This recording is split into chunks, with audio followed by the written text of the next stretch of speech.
I rise today, Cathaoirleach, to speak about the appalling revelation overnight that evidential materials were withheld by the PSNI from the Police Ombudsman in the case of the Ormeau Road Bookmakers atrocity, where 5 people were killed and several others were injured.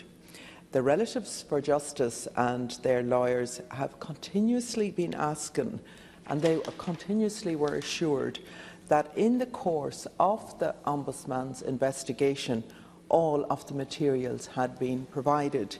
But clearly now we find that that was not the case. And there is clearly a systemic problem in terms of the disclosure concerning state killings, and in particular killings where collusion is a feature. Now, you might say, why is this of our business here and in this House? Personally, I would say because the government are co-guarantors of the Good Friday Agreement. And secondly, I know that there are even many legal minds within this House who would find that quite appalling. The only reason that this evidence has come to light now is because a civil case was being taken and it was uncovered in that manner.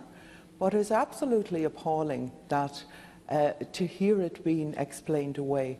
And we have called time and time again, I know my colleague Niall O'Donnell has called time and time again as well, for the money to be made available for the inquests, to be carried out, so that the length and the breadth of state collusion can be examined properly, and that these families can get the truth about what happened with their loved ones and the depth of the collusion that took place.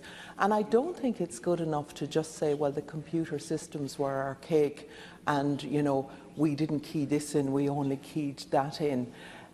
So there needs to be a full investigation into it. You know, if we look at the three Stevens investigation, you know, the Stevens investigation, the review by Judge Corey, and then the De Silva review into, say, the UDA murder of Pat Finucane, we see that in every single one of these processes, more material was uncovered that was claimed that didn't exist. I think it's time now, and I've called many times before, for the files to be open, for this information to be laid bare, so that the families can get the truth of what went on. But I think more so as well, also as well as the families, that we can, because I do believe that the narrative that we have been spun, and maybe we have, and I know we have turned our backs over the decades as to really what went on in the North.